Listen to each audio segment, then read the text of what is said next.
নমস্কার বন্ধুরা, সুমিতার রান্নাঘরে আপনাদের সকলকে অনেক অনেক স্বাগত।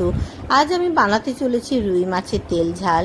প্রথমে মাছগুলোকে ভালো করে ধুয়ে পরিমাণ মতো নুন ও হলুদ মাখিয়ে 15 মিনিট রেখে দেব। এবারে একটি কড়াইতে সর্ষের তেল দিয়ে মাছগুলোকে হালকা ভেজে নেব। মাছ ভাজা হয়ে গেলে ওই তেলে হাফ চামচ চিনি দিয়ে চিনি বুদবুদ হয়ে উঠলে লঙ্কা, কালো জিরা ও তেজপাতার ফোড়ন দিয়ে প্রায় 50 গ্রাম কুচানো পেঁয়াজ দিয়ে ভালো করে ভেজে নেব। পেঁয়াজের কালার ব্রাউন হয়ে এলে হাফ চামচেরও কম আদা ও রসুন বাটা দিয়ে ভালো করে কষিয়ে 5-6টা কাঁচা লঙ্কা ও একটা টমেটো দিয়ে ভালো করে ভেজে নিতে হবে। মশলা ভাজা হয়ে গেলে হলুদ হাফ চামচ, কাশ্মীরি লঙ্কার গুঁড়ো হাফ চামচ, কুকমির লঙ্কার গুঁড়ো অল্প, জিরে ও ধনে গুঁড়ো হাফ চামচ দিয়ে মশলাটা ভালো করে কষিয়ে নেব।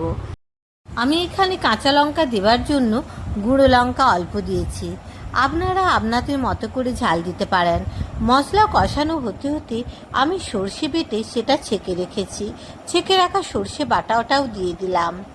মশলা ভালো করে কষানো হয়ে গেলে পরিমাণ মতো নুন দিয়ে জলও দিলাম। মিশ্রণটি ফুটে গেলে ভেজে রাখা মাছগুলো দিয়ে প্রায় 10 মিনিট ফুটিয়ে নামিয়ে নেব। হয়ে গেল রুই মাছের তেল ঝাল। বন্ধুরা, রেসিপিটি ভালো লাগলে অতি অবশ্যই লাইক ও সাবস্ক্রাইব করবেন এবং কমেন্টে জানাতে ভুলবেন না রেসিপিটি কেমন হয়েছে। ধন্যবাদ।